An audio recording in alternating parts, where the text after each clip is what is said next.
Welcome to the Vanilla to Vixen podcast.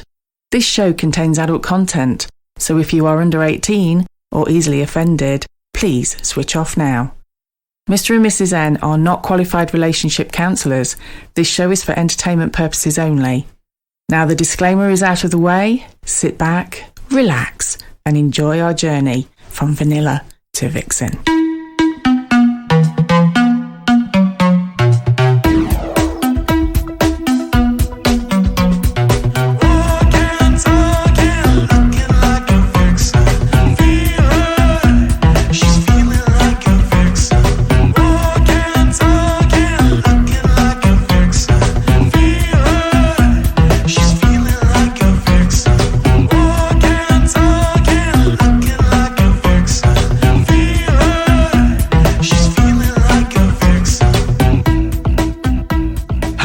Welcome to episode 66 of Vanilla to Vixen. We are your hosts, Mr. and Mrs. N, and we're also known as... the Naughty Couple. Hello, Mrs. N. Hello, Mr. N. Wow, what a week it's been. It's been quiet, because Delicious Debs has been in PDI. But I'm back. Hey! Talking of PDI, which of course is what is it, Playa de Ingles? Or is yes. Did I pronounce that right? Well, I don't know, because I'm not sure I pronounce it properly. Did you hear about the penguin that went to PDI? Go on. You mean to tell me you didn't hear about the penguin? I must tell you all about the penguin. I definitely didn't see any penguins. Well, you see, that's the thing. The penguin who went to PDI, right, hires a car and decides he's going to have a drive round. Okay, and then he's driving down the road, didn't even have any fun, didn't even do anything. No dogging. No dogging with the penguin. Not allowed in the sand dunes. Absolutely not. No, we'll talk about those in a bit. And he suddenly, car stops. So he gets out, has a look underneath the car, which is quite weird. He's a penguin. And there's all oil dripping. So he nurses the car to the local garage. And the mechanic at the garage says, I tell you what, you go off and have a look at the shops and come back in 10, 15 minutes and I'll tell you what's wrong with the car. So the penguin goes off and finds himself one of those ice cream parlours. And he thinks to himself, oh, in this PDI heat. It's about 38 degrees. Yeah, don't rub that in, Devs. It's been bloody freezing here. Oh, I really feel sorry for you. And the poor penguin, he thinks to himself, that vanilla ice cream, that would just hit the spot. So he orders... It's the only vanilla thing I like. Exactly. He orders himself a big bowl of vanilla ice cream. And the waitress puts it down. And of course, he's got no hands. He's a penguin.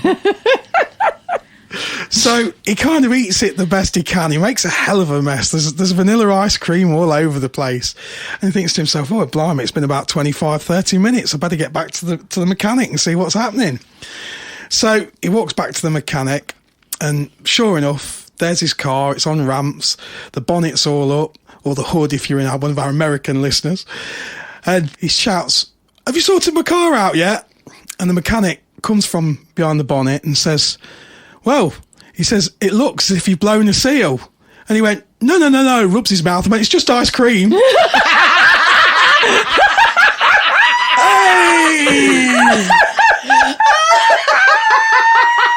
Oh my God, a funny joke! I should go away more often if we come back to that calibre of jokes.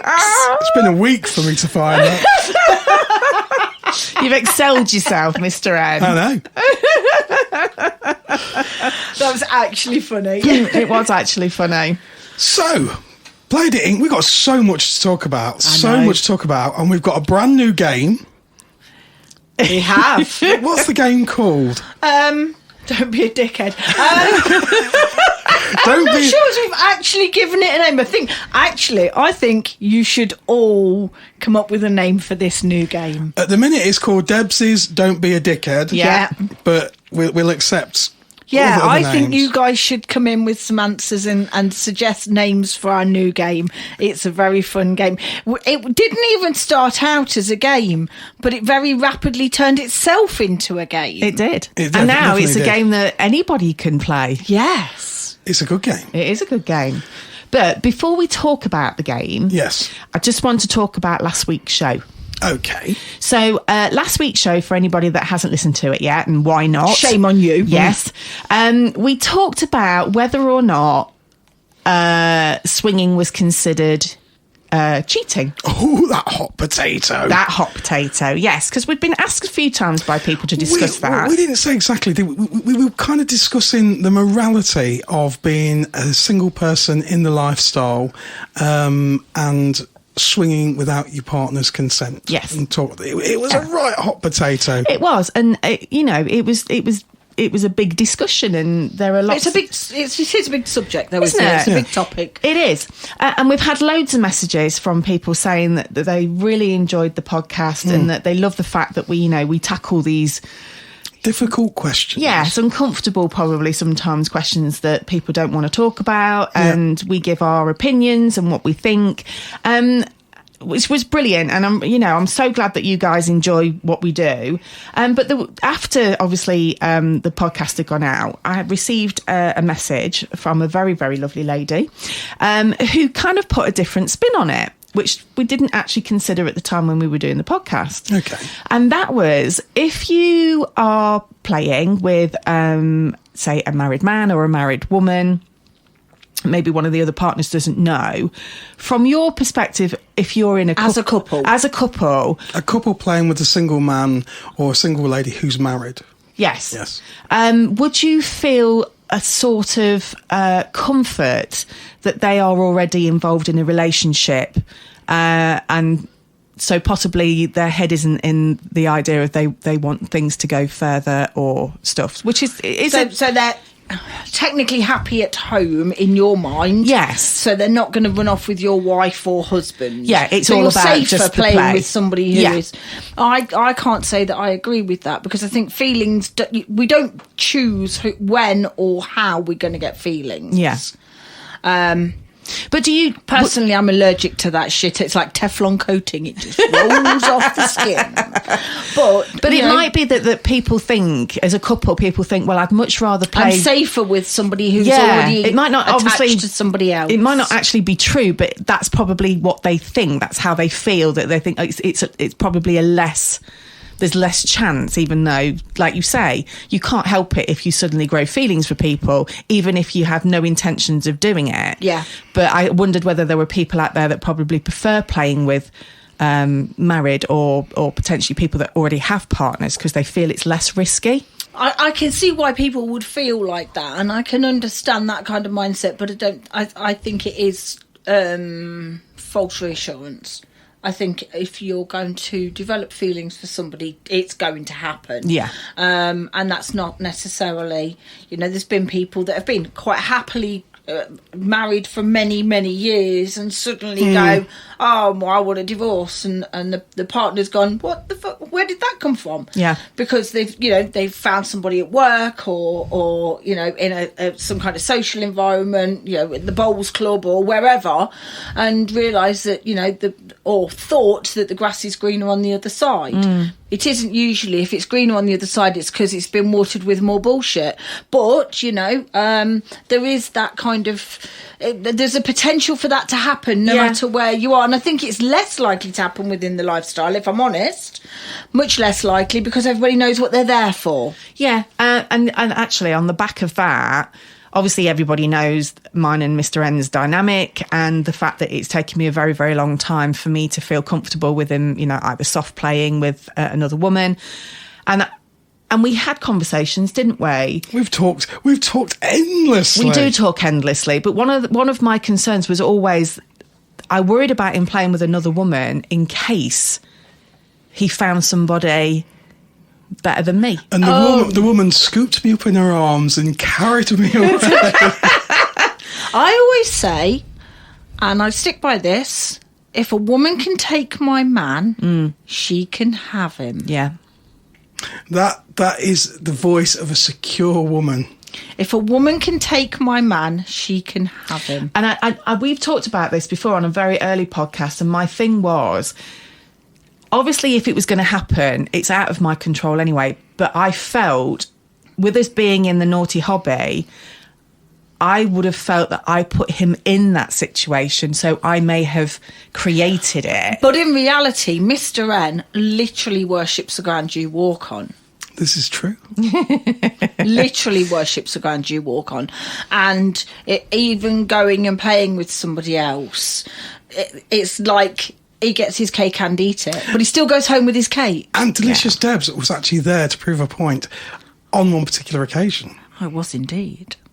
And I have also threatened him that if he ever did run off with anybody, I would literally haunt him to death. So, would you? Oh, God, yeah. Oh, no, save your energy, love. Sorry. Having been there, done that, save your energy.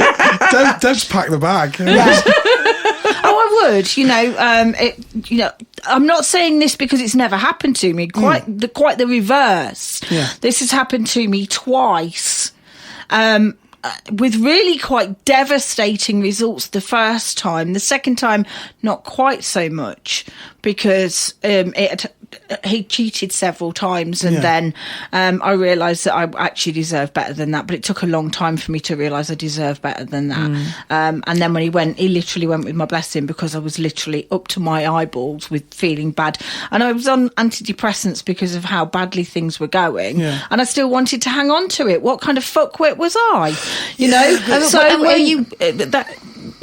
when you had that relationship and whatever was going on, were you in the naughty hobby at that time? Yeah, we'd met within the lifestyle. Oh, okay.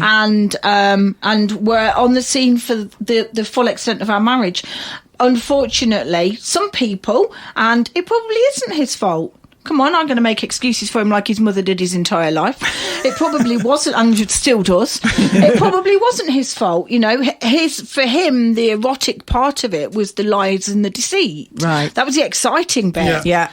You know, being given permission to do it was no fun doing that because you're allowed to. Yeah. Why would you want to do anything you're allowed to do? Exactly. There's and that says a lot about him and not much about me. That says a lot about him as a human being. Yeah. There's a huge difference between playing with permission and then going off and wanting to do it behind someone's back. Yeah, absolutely. I mean, we all know if we're planning a special present for our loved ones, there's an excitement about that cloak and dagger. Can't let them find out. A surprise party. If you're planning a surprise party for somebody you love, not necessarily a lover, but a parent, a sibling, a child, there is that cloak and dagger of doing this exciting thing that we can't let anybody know. We can't let that person know. Yeah. The cloak and dagger bit is really very exciting. It's slightly stressful. The two things can be very confused between exciting and stressful, but it all kind of works together. And I think, there is for some human beings, they need that adrenaline rush. For me, you can shove Alton Towers up your arse. I don't want an adrenaline rush. If I want to be frightened the bejesus out of me, I look at my tax return. I don't need to get on a white knuckle roller coaster, but just because that shows the difference between some human beings, and some do need that adrenaline of, I'm doing this really naughty thing that nobody knows about. For me, they're not people that belong in the lifestyle. I'm going to throw something out there, and I'll be interested to see what your reaction is, Debs, and you, Mr. N. Oh, this is exciting. Brace yourself, Mr. N. So we talk about people being in the naughty hobby and having sex with other people. What are your thoughts on messages, photographs, never meeting? Right, so my personal opinion... Oh, Jesus, this is going to get worse. Are you bracing yourself? Here we go. I'm just... I think sex is a physical thing. It is like scratching an itch. We can have sex that means nothing, but can be really good with a bit of a connection. So for me, if my partner wants to have sex with 10 other people, go have sex with 10 other people, because it can just be sex. Yeah. But if my partner was messaging their deepest, darkest thoughts, their worries, their woes, their emotional baggage to somebody else, but not fucking them, I would feel like they cheated on me. Yeah. Because emotionally, they're my partner. I should be the one they turn to emotionally. Yeah. So if they're not turning to me emotionally, that means I don't have their primary emotional investment. I think I'm sure you're going to agree with this. if you could send an emotional text to somebody, but the minute you think I couldn't show my partner that's when, for me, it becomes or cheating. If you've got a problem that you... Because no one else can help. So men don't... Maybe you can help. Men don't share their shit easily. It's got to be something big if they're sharing it with anybody. If that anybody is not me, that shows that they don't have that level of emotional investment in me. Yeah. Because I'm not the first person they've come to. If they've already shared it with me and I've given them a shit answer, they've then gone to 10 other people. Well, But if I'm not the first person that they turn to, that shows that I am not the first person on their emotional support list. And if I'm not the first person on your emotional support list, I am not your person. And what about sexting? What's your opinion on sexting? If you're sexting and I know you're sexting, that's fine. If you're sexting and you're hiding it from me, that's cheating. But of course, this is all about how Mrs. N and I feel about it. Yeah, of course. This is about communication between a couple. This is communication between him and her. If she's saying, I don't care who you're sexting, you still shouldn't need to hide it. Exactly. But if she says... you can sex, but I don't want to know about it, then obviously you're going to hide it. If you could do it, but I don't want to know, that's a different minefield completely. We talked about that last week. But then sometimes when they do find out about it, that can be a shitstorm as well. I mean, the thing is, especially because obviously, I get messages from lots of single guys. But one thing I always do, and it's a question they ask sometimes, does hubby know that you're talking to me? And it's automatically, very quickly response, yes. It's obvious, and why wouldn't Because he knows everything. I share everything with Mr. N. He knows what messages I've had. My husband used to pretend to be me so as he could see what men would say if they thought he didn't know about it. Right. Oh, okay. And how did that work? How did it go? Oh, some of them were dickheads and would say, we could go off and do this. Yeah. Really? And it said very clearly that we played, it was about a couple thing. It wasn't about, we didn't have single profiles. We only had a couple profile. We only played as a couple. Wasn't technically true because he'd fuck anything. But, I'd stand at the bar and have a cup of tea and he'd go upstairs and fuck something else. But it was very clear that I didn't go off and play on my own, so he'd happily start the message. I mean, to be honest, there must be a lot of people around here now that think I'm illiterate. He wasn't brilliant at reading and writing, but it wasn't his reading and writing that I married him for. So there will be lots of people that think I'm illiterate, but... So he would always start the conversation pretending to be me so as he could see where the guy was going to lead the conversation. Okay. If they led the conversation down a line of, would I go off and do whatever without hubby knowing, then they would acquire themselves a block. It is such an interesting subject, isn't it? It was one that I think we've never had a response like it. I know. It was a huge response on Fab Swingers, email... Even on Twitter, we had quite a few replies about last week. People seem to enjoy it, and we had a lot of support from people who shared our kind of opinions on it. And I think the majority all feel the same way. We also had a few people that actually thanked us because they said they were in situations where they're in a very comfortable life, and the partners are kind of almost turned a blind eye to it. So I was one of my collection of husbands in the dim and distant past. Did you have seasonal collections like fashion, or was it just? Oh no, there was definitely no fashion with that one. So when he and I first met, he'd only ever had one sexual partner before me. Yeah, and my mum said, "Oh, poor man," but. She said, don't break him. So he and I, when we were courting, there's an old-fashioned term, courting. When we were courting, had quite an active sex life. Yeah. We taught him a few new tricks, And then from about a month before the wedding, it was the stress of the wedding that was, getting in the way of his libido. And then it was work, and then it was a new job. And there was always an excuse. And for 13 years, if I got a shag once a year, I was lucky. I walked through the living room once in stocking suspenders, the full works. And he leaned round me because I was blocking the telly. What was on the telly? Morse. So he did drive a nice car. Yeah. So for us, we reached a point where, to my mind, and whether this is something that anybody agrees with or not, it was my world. It's not your world. This is my world. And for me, I did take a lover, and I had a really perfect life at home. I did have a perfect life. Yeah. My husband was a good husband in lots of respects. We had a very, very old-fashioned traditional marriage. I stayed at home and looked after the children and the house and everything else, and he went to work. We were, his dinner would be on the table when he got home and all that kind of...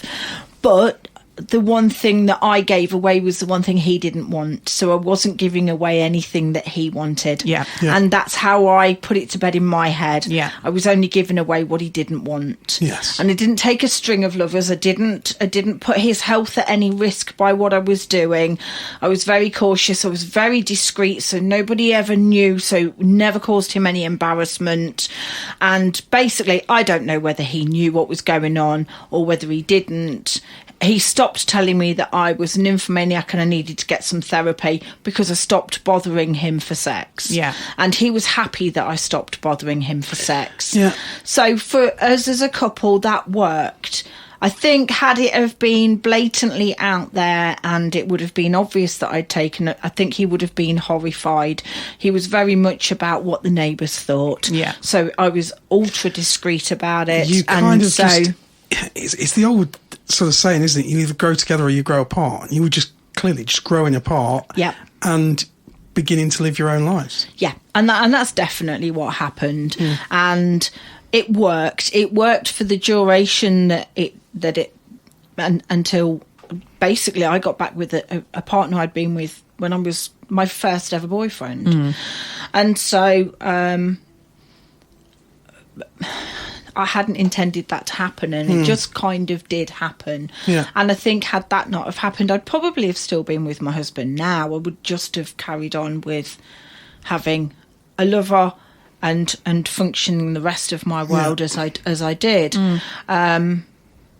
So when you were, this is quite a personal question, but so when you were in that scenario, was there ever a time with the lover that you thought, I think my life would be better with them? No. So I laid in bed with him I used to go at like stupid o'clock in the morning. I'd say to my husband, and this is a good tip for you ladies, supermarkets started to open 24 hours. Yeah. So I would say once the children were in bed and he was ready to go to bed, right, I'm going to Asda. And I'd go to Asda for 3 hours. Yeah. You've never done a trolley dash like it in your life. I could do Asda in 20 minutes. That bought me 2.5 hours to go visit the lover. So 1 o'clock in the morning, we'd be in bed. Yeah. You do realise now there's partners listening to this where if they particularly spend a lot of time shopping, they're fucked. And not in a good way. So one morning, about 2:30 in the morning, I got out of bed to go for a wee, like we ladies do after the moment. And I heard my lover lay in the bed and say, I love you. I never acknowledged a word of it. I never even admitted I'd heard those words, and he never said it again. And I never, ever acknowledged that he'd said it, because then, for my mind, back to the emotional investment, if I'd have even acknowledged what he'd said, that would have then taken that to an emotional attachment, and that wasn't what I was offering. Yeah. Thinking about it now, looking back in my own way, I did love him. Yeah. But I would never have admitted it even to myself, let alone to him. Yeah. Absolutely wouldn't. Because that wasn't what it was about. It was about physically getting a scratch itched. Yeah. Not thrush, it's not that kind of way. But, you know, it was about a physical need that he fulfilled that my husband didn't. Yeah. And all of my emotional investment was at home. It wasn't out with him. You see, I think a lot of people's opinions would automatically assume, I could be completely wrong here, would automatically assume it's more the woman that has the problem with her libido and that she's gone off sex, because I think in most of our minds men are always up for it. Generalised, I would imagine that's... But also within our friendship groups, I mean, if I go and spend time with friends, even younger friends, they're like, oh, I can't be arsed now. We've had the kids all day, you know, I'm not feeling it. And, oh, I've changed the bed, so that means he's going to want a shag tonight. Yeah. You know, and they're all a little bit like, it's a chore. Yeah. Sex isn't a chore. Sex is amazing. And there's absolutely no excuse to make it into a chore. Yeah. But once you get it in your mindset, it's a chore. Anything can become a chore once you put it in your mindset that it's a chore. Yeah. If you keep it in your mindset. So when I had my hysterectomy, they said, oh, you might lose your libido. I'm fucking not. Absolutely not a prayer of losing my libido. And it was a mindset. If I'd have let my body do exactly what it wanted to do, hormone-wise and everything else, I probably would have done. But I was absolutely not losing my libido. And I've said that to you, haven't I? You talked about this, about my menopause, and that I refuse to let it. And as a partner, that, you know, I really, really appreciate that, because it would be easy. It's something I think, especially women. I'm categorising here and generalising, but I think it's something that women do work on. Yeah. Whereas guys generally don't have to work on. Oh, you know, it's going to be a tough job having to, you know. Yeah, but as we know, as you and I both know, before we even started the podcast or anything else, we used to get a lot of messages from people, and the majority of them are actually women that were telling us that it was the men that weren't interested. But it's still... My husband did tell me that his mother wouldn't like it, and I said, well, she's not going to get it. That didn't go down very well. I can imagine. It is a really, really interesting topic. I know. I think it's one that we could go on about forever. Yeah, absolutely. You know, I think it's going to be like... it's going to be a topic that keeps raising itself. I think here it comes. Pardon the pun. Yes. We can throw our microwave away. The potato's going to stay hot for a long time. Yeah. Oh, thank you for sharing that story, Deb. No, you're welcome. You're welcome. As you know, I'm always completely transparent. I think that for me that works. Doesn't work for everyone, but it works for me. And if I think I've got something valid to say, I'll more than happily share it with everybody. Excellent. Everyone's going, oh, for fuck's sake, Deb's on again. Now, let's move on to the main meat of the show. Yes. PDI. It's not some sort of American crime show. or sexually transmitted disease. PDI. PDI, not STI. I'm just off to the PDI clinic. Ooh. How was it? It was literally amazing. Absolutely amazing. Spent several days on the nudist beach, so I got no white lines. And then on the last day, went in the pool at my hotel. They weren't even topless there, so I'd got a full bikini on, got a twat tan on the last day. Fuming. Absolutely fucking fuming. So... did you manage to get to any clubs or establishments? Right, so I've gone on this nice vanilla holiday with my nice vanilla friend. Thought, well, whilst I'm there, I ought to do a little bit of research. Spent every night in a club and a bar and at a party. Yes, so I did lots. But whilst I was there, I recorded you a little bit of footage. You see, that's dedication, isn't it? I know. We're going to have to take this footage off, I think, off your phone. Yes. Because it's all recorded on the phone, and we'll convert it and put it into the show next week. Try and make it not sound like shit. No, I don't know, because I'm not listening to it. I'm very excited. Well, phones aren't exactly advanced recording equipment, are they? You are a top-notch roving reporter. Sure. And Mr. M was very excited because I think there was a mention that you'd been on a boat. Oh, yes. Yes, I actually went on a boat. So after my tales of I can be sick in a deep bath, and I still can be sick in a deep bath, I went to the chemist and said, help, because we might need to go on a boat. So they sold me some tablets, and then I went and bought some little wristband things. Oh, God. And went on a boat. No nausea. Not Brilliant. 1 second of nausea. Thoroughly enjoyed every minute. Okay, so describe the place to me. Are all the clubs together, or is it like... So it's the bizarrest thing in the world. So there's 2 shopping centres. Okay. There's the Jumbo Centre. Jumbo. Which is predominantly like the gay quarter. Okay. Which makes it a lot of fun. And the drag bars are there and stuff like that.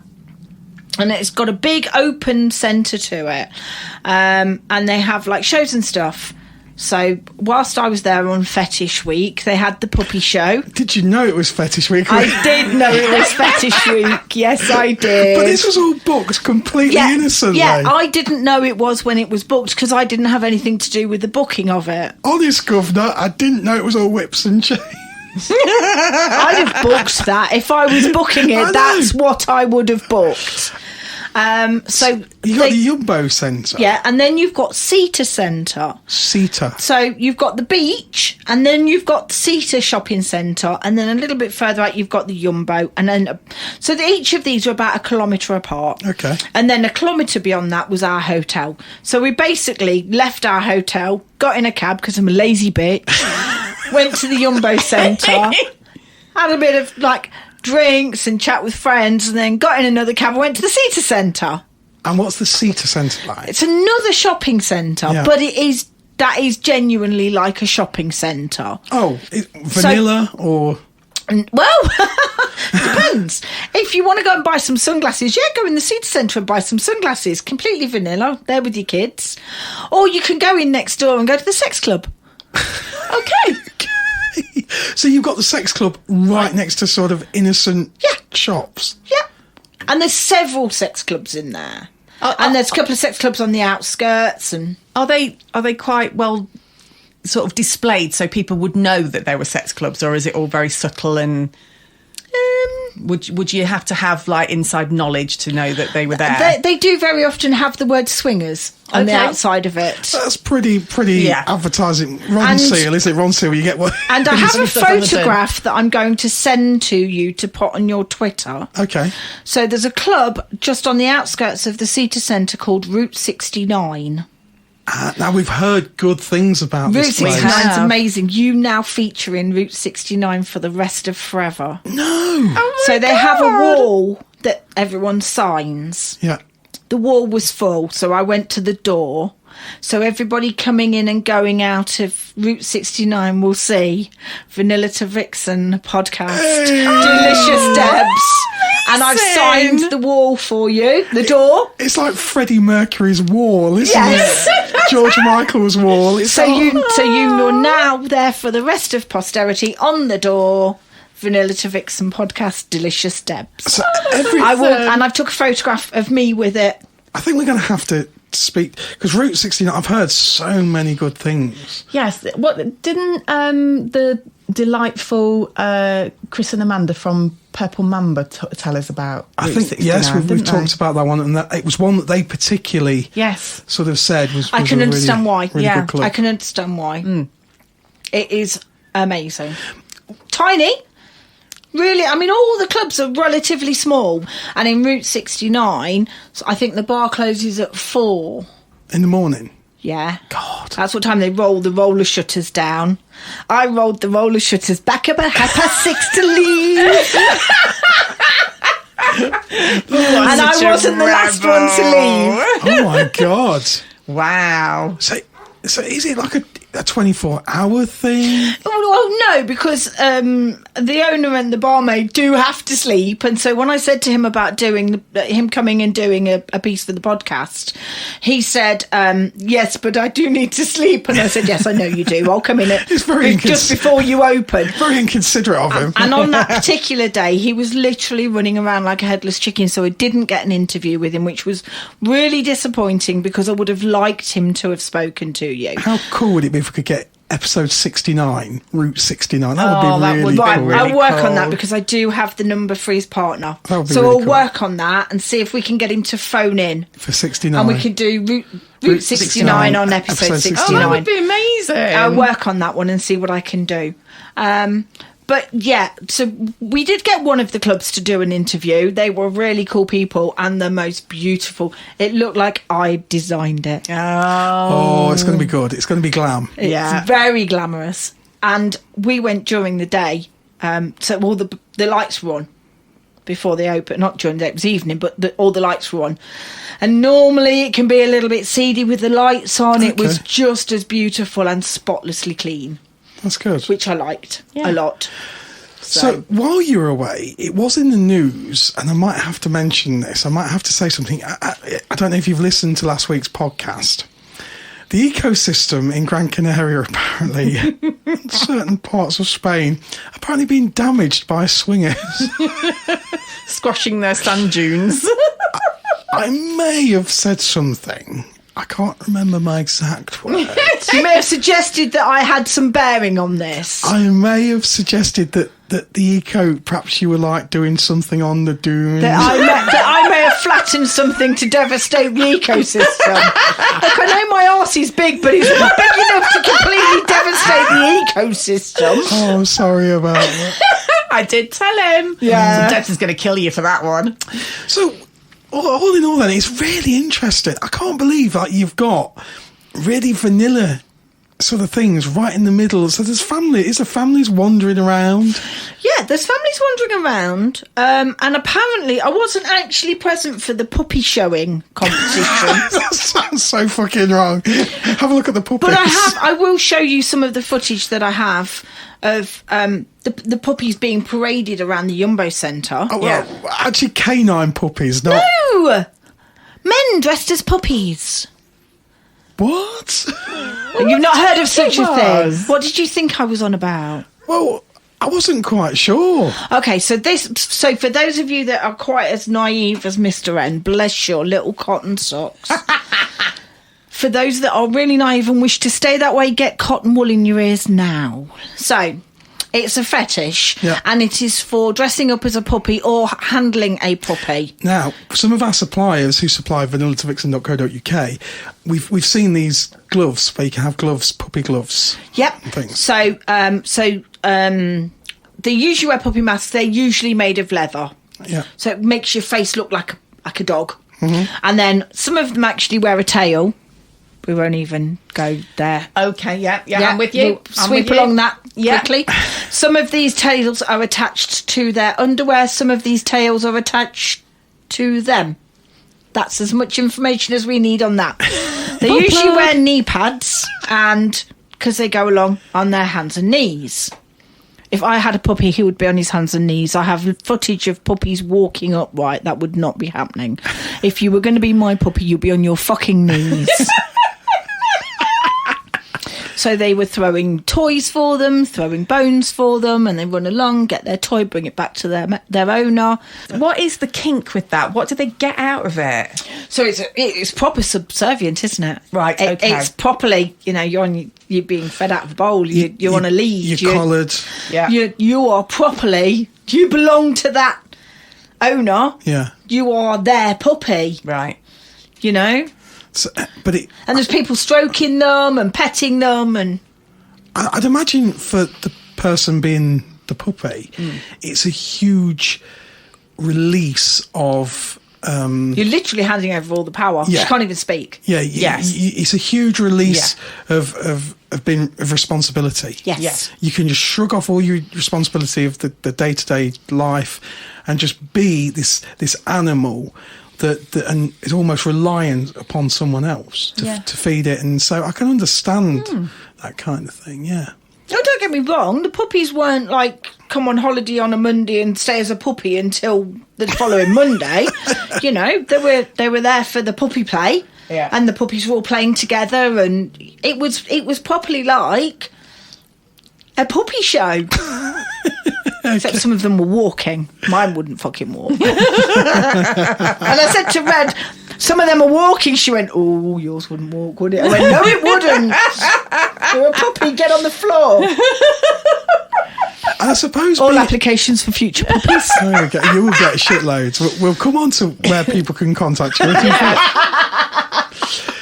I'd imagine as well, for the dog handler or the puppy handler, again, that is quite a thing for a dom, isn't it? Yes. That you've got something literally there, sort of someone being an animal. Yeah. And you've got the lead. That's quite a dominating, and so again, that's quite a release and an excitement. But a huge sense of responsibility over your puppy. Oh God, I don't think I have enough responsibility of day-to-day life anyway. But all doms have a huge responsibility over their submissives. Yes. Yeah.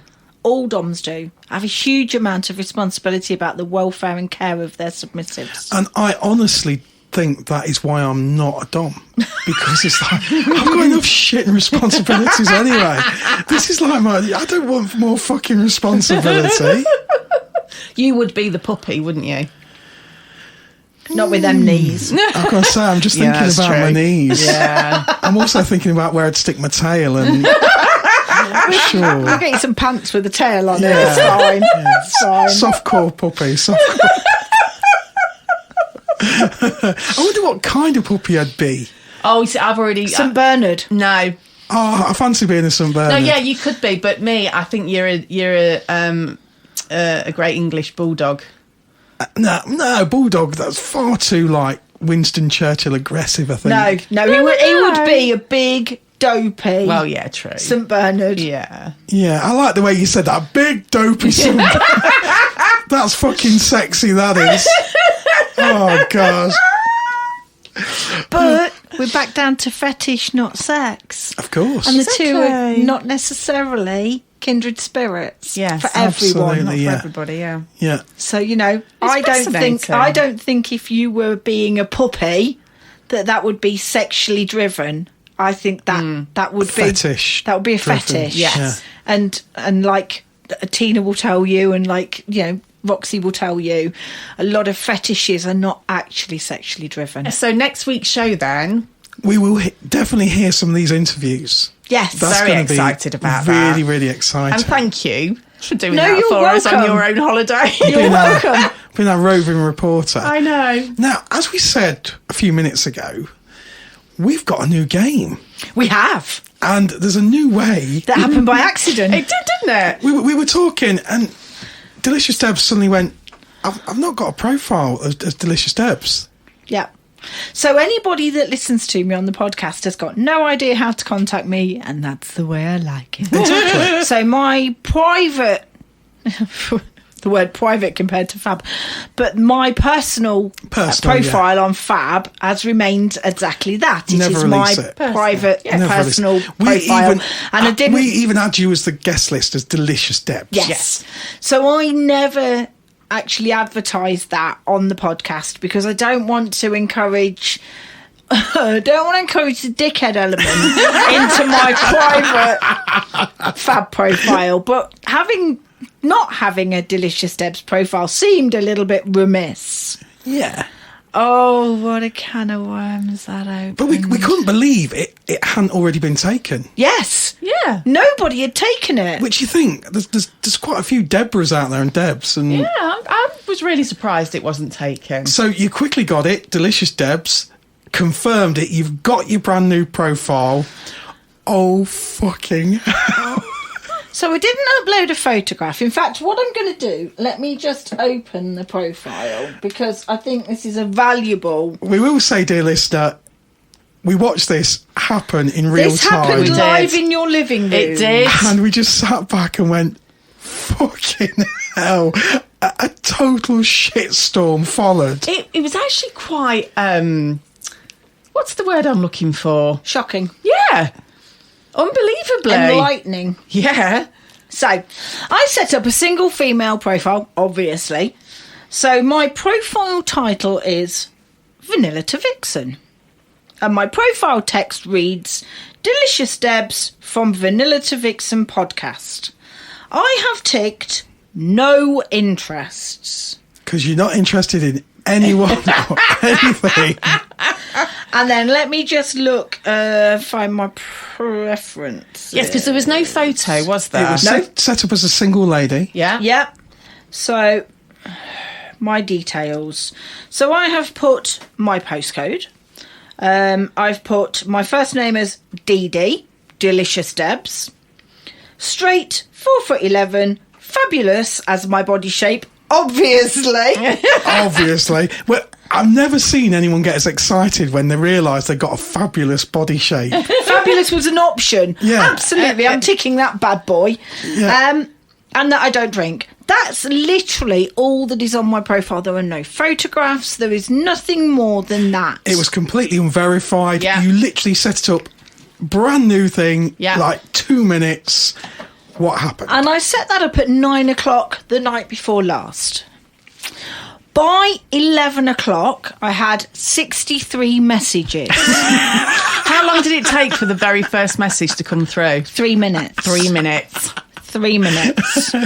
I then went to go back in because I logged out, went to go back in to look at it again, and Fab had gone, you need to photo verify yourself. Now, back in the day when I set my profile up originally, they liked you to do it, but it didn't matter if you didn't. Yeah, it was an option. It's not an option now. They won't let you into the site until you photo verified yourself. Okay, that seems like a good idea.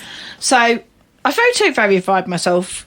I am a technophobe, self-confessed technophobe. So I've got my bit of paper I've scribbled on in one hand. It says, we need to be able to see your hands. And I'm holding my phone in the other hand. And I'm like, well, how the fuck am I supposed to show both my hands? Well, they'll know I'm holding my phone. So I sent it with one hand on it. No, they wouldn't accept that. No way. I suppose if you're a woman, you could balance it between your tits. Yeah. So we will verify, we will authenticate you within the hour. Yeah, 6 hours later, I'd still not been Really? allowed on. So I did another photo. I propped a load of stuff up on my bed and put the phone there and put the timer on. I was very impressed with myself. Got both my hands in the photo. What do you do if you've only got one hand?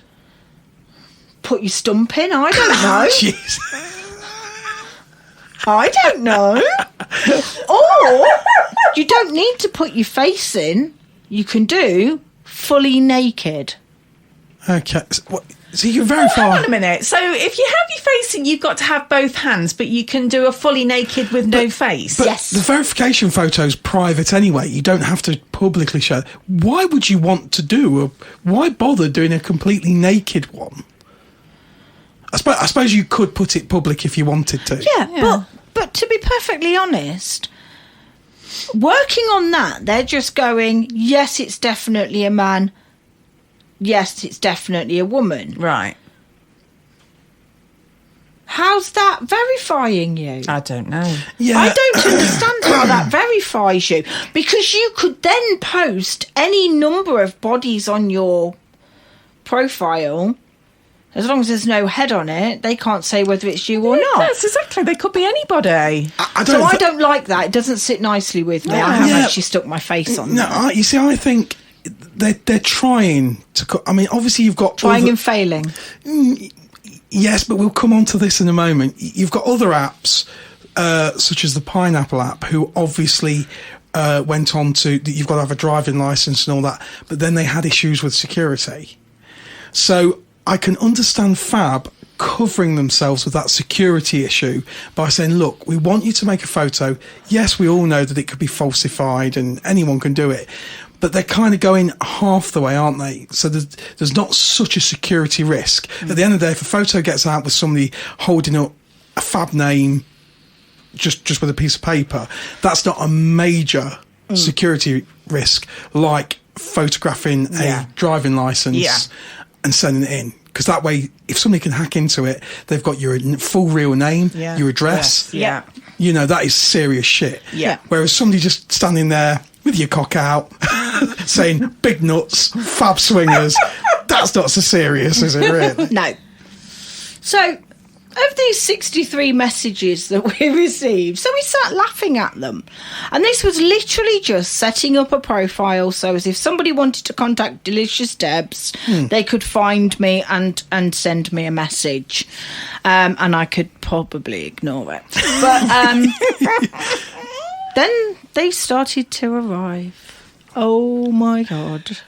Oh my God, did they arrive. So we have got a number of really quite, normal, like, hi, how are you type messages, which...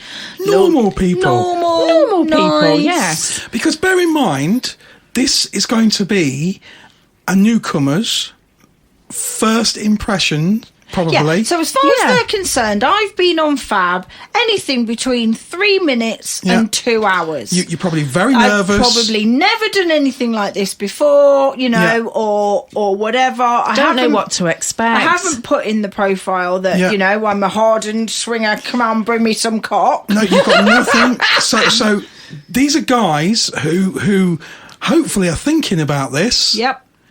Brand new account, brand new single female, they want to impress. Yep. What was the reaction? So this is how they impressed me. And we did say that we would do like the top couple each week because it'd be a nice little slot to do.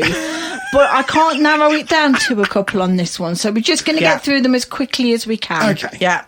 So as you all know, I am I've got a bit of a thing for people who have a lot of cockpicks. Yes. So we have the new award for the most cockpicks. Okay. And I'm bored now, so I'm going to out you miserable piece of shit. You for a profile writer. This is not going to end well.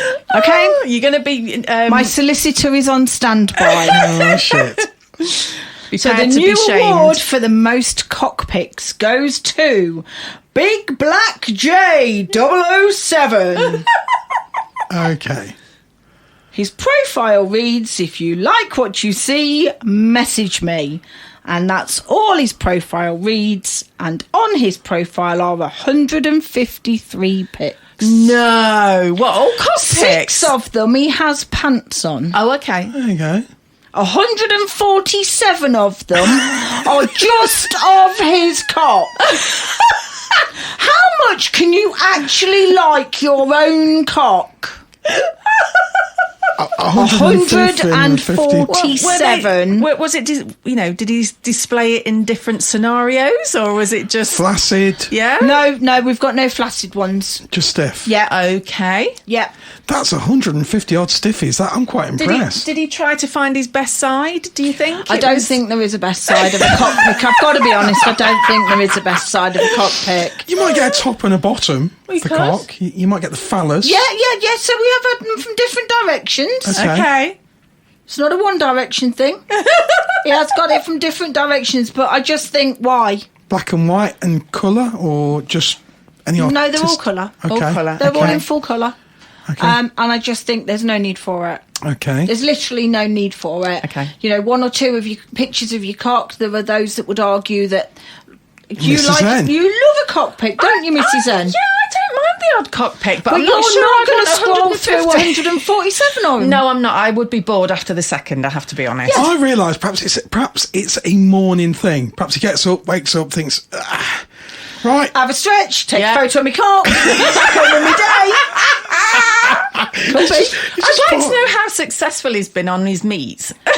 He has got, I think that's the one that's got 6 verifications. I can't exactly remember. There you go, So he then. has had meets from his 147 pictures of his cock Yeah. and 6 of his pants. It's worked 6 times. Yeah, it's worked. Exactly. There we go. We can't fault him. Well, we can, but So, as everybody knows, because I've made no qualms about it, I am just about as old as Moses. I am 53 years old. I'm very proud to be 53 You don't years look old. There are a lot 53. of people No, you that wish that they could make 53, and it's an honour that I'm very happy to wear. You don't look 53. Thank you, darling. You may come again. Literally, get him a tissue. Curious Boy 121, who is 20 years old, sent me a stunning message. Would you ever have naughty, unprotected sex with a young, horny guy?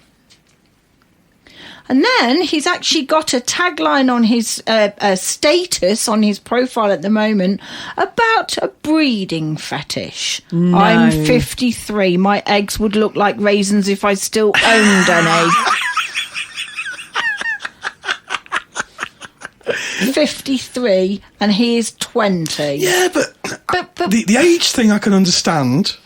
The breeding thing and unprotected sex, hell no. Exactly. That's a bit of a So just for you ladies, in case this young man takes that status down and shits himself quickly, I would suggest that...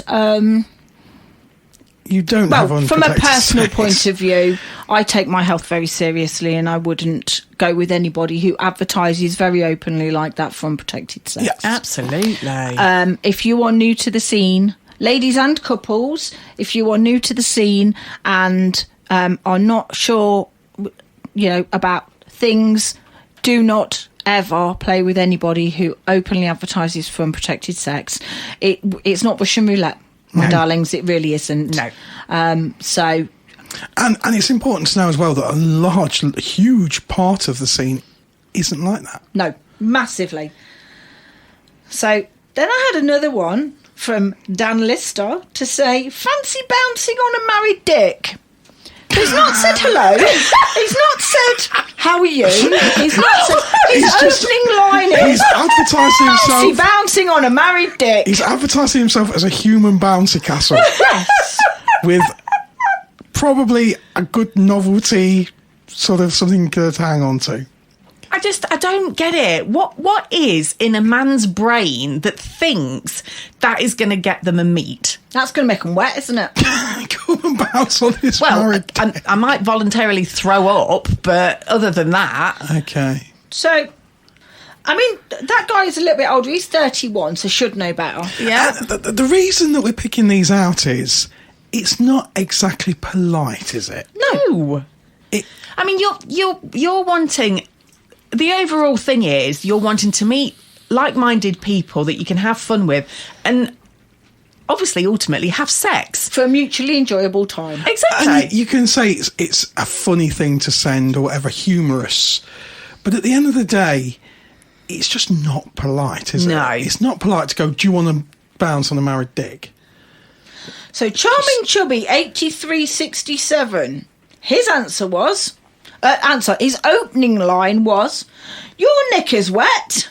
Would love to fuck you deep bareback, doggy style. Yeah, at least he's picked his position. He's giving you a lot of information in that one line. Yeah. He's obviously, I've got a lot of say in this. Yeah. Clearly. Oh, yeah, my knickers are fucking soaking from that, thanks. Oh, jeez, this is not going well. Goose 89. Would you like anal sexy? Well, that's his opening line. Did you say no, but I know a woman that does? no. It's not what you send as a first message, is it? No, not at all. Well, what you have to bear in mind is this profile's been live for literally minutes at this point. Yeah. Minutes. What's that? And I've said that it's on a podcast. What was the most So shocking? they're probably going to get outed. What was the most shocking one? I want to be shocked. Oh, this is what you loved, this one. This is the one that you were... I think we've got two. Okay. We've got two, and they run side by side for different reasons for the most shocking. Okay. And I'm going to let the listeners decide for themselves which one they consider to be the most shocking. One is going to make you laugh and go, really? And one is going to make you, if you are a normal human being, go, what the fuck? Let's do the humorous one first. Yes. Humorous one first. Pussy Ater. So, PussyAter. I think Pussy Eater must have gone, so he's just left the E out. Or he's dyslexic. 85. We won't forget the 85 on the end in case any of you lovely ladies feel the need to message this guy for some of his services. His message was... The title at the top was Wanna. Okay. W-A-N-N-A. Wanna. As in the Spice Girls. Yeah. Yeah. Taste Deb's farts. There's a whole load of M's after it. Like, What? Just wanna taste Deb's fart? yeah, that's it. Taste Deb's farts. Wow. Do you want us to do you a T-shirt with that on it? No. I'm speechless.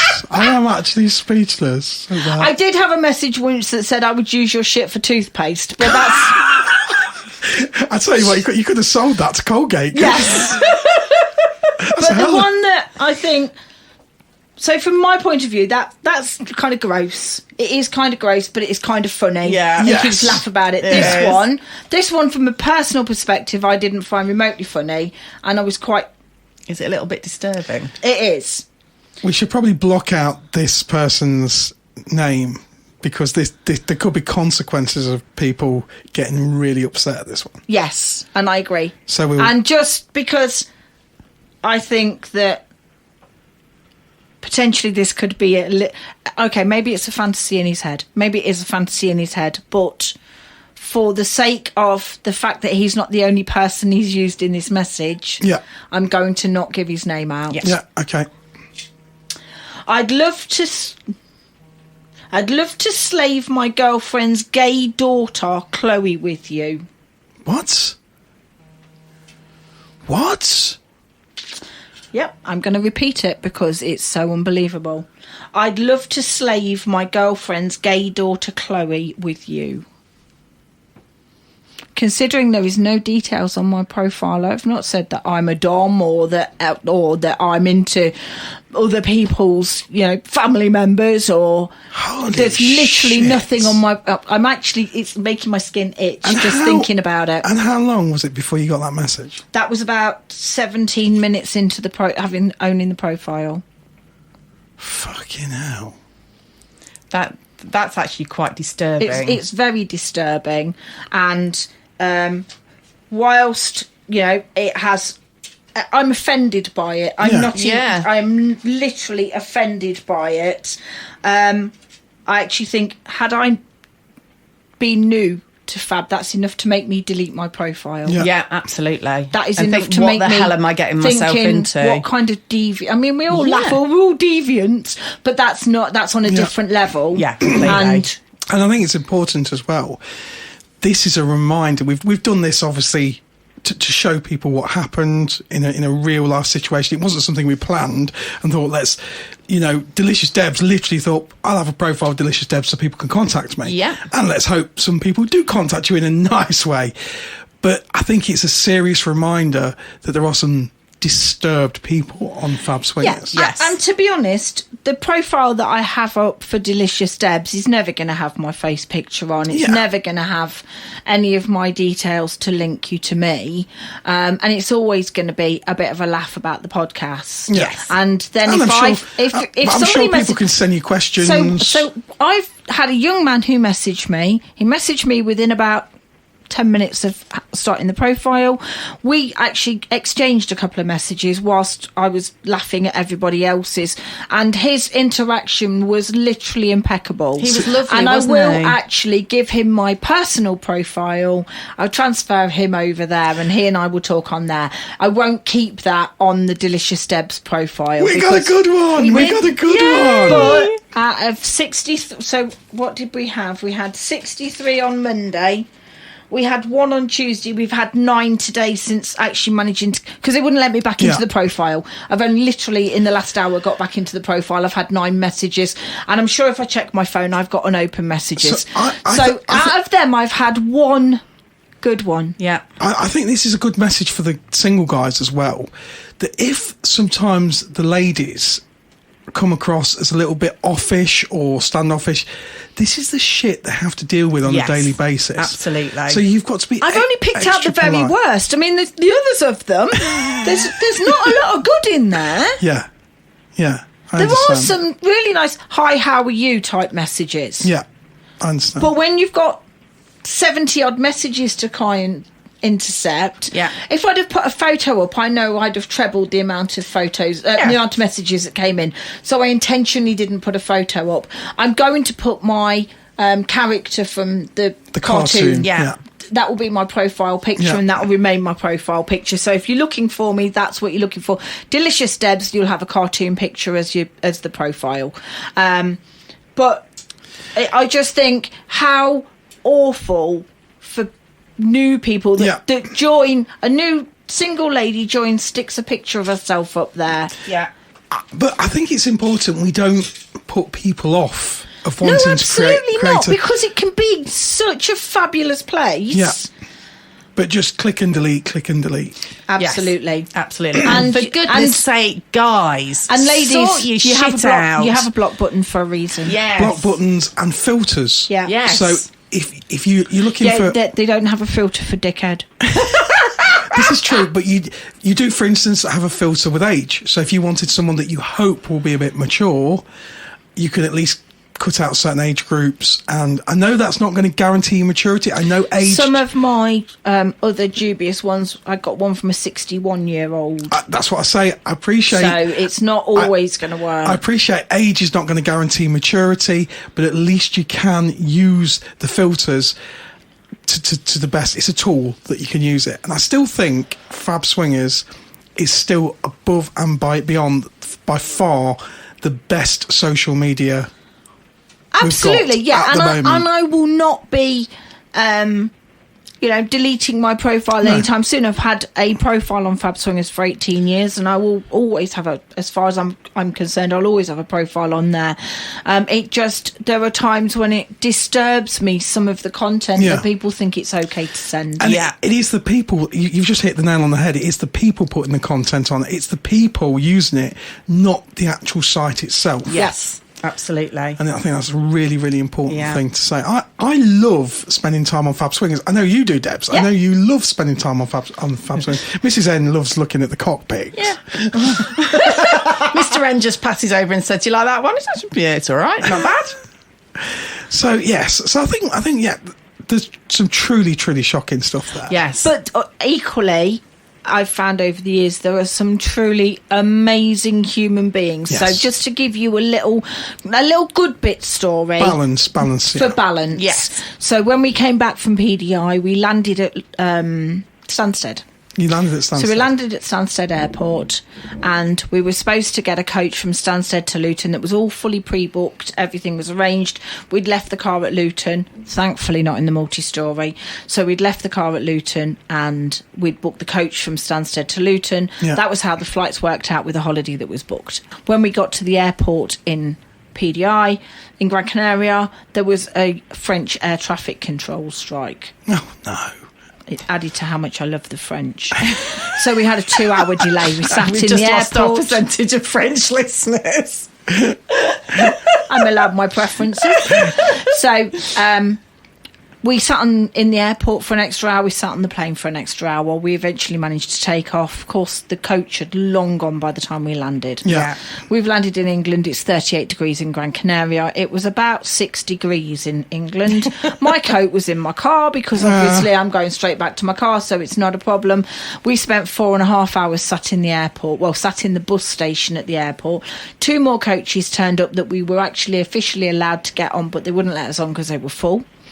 And it looked like it was going to be another 4 hours to get a coach, and then at 4 hours on that coach with 3 changes before we got to the car. And I was homicidal. So I did what every single female does with half a brain cell and jumped on Fab and said, "We're stuck at Stansted trying to get to Luton." Yeah. I was quite happy to pay petrol. We booked a taxi.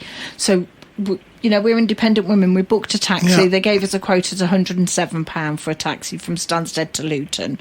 So we said, okay, we'll pay it. So Red paid it. They then came back and said, oh no, it's £179 after it had been paid. But gave us no option to agree that or not agree that, and then no taxi turned up. So we'd done everything in our power to get ourselves. We weren't just pulling the damsel in distress card. Yeah. We tried everything to get where we wanted to go and could not get there. So we put a thing on Fab. I had one guy message me and said, I'll do it for a double blowjob. Oh, God. We had a couple of others that made some equally beautiful suggestions of how we could pay for our carriage to Luton Airport. And then a gentleman who was working through the night in his workshop said, I will get up and I'll finish what I'm doing, I'll come and get you. It'll be about 45 minutes. And he did. He came to the airport, he picked us up, he took us to Luton. I gave him some money for the fuel. We were very grateful. I do need to write him a verification because he was a very sweet guy and it was a very chivalrous thing to do. Bless him. In the 45 minutes I was waiting for him to come and get us, one of my friends, I've got my bunny ears up, friends, special friends, I didn't know, only lived 14 minutes from Stansted Airport. Oh, no. He got up, went for a wee, checked his phone, saw that I was in trouble, and messaged me and said, I'll get dressed and come and get you. And I went, I've already got somebody else who's on their way to get me, but thank you so much. Bless him. The special friend, I've only actually met in person twice. Wow. So he was going to get out of his bed, get dressed, come and get us, and take us to Luton Airport because he didn't want us stranded. And so for all of my taking the piss out of these ridiculous messages and how awful it is, and aren't we all hard done to? No, we're not hard done to. We're not. There are some absolutely beautiful souls on Fab. Yeah. And I don't want you all sitting there thinking I'm joining the man bashing that I always argue about. Yeah, absolutely. It exists for a reason because some of you can't help but be dickheads. Mm-hmm. If you behaved in the way that the good ones behaved, you would get way more interest and way more action. Just behave like a decent human being and your world on Fab will change.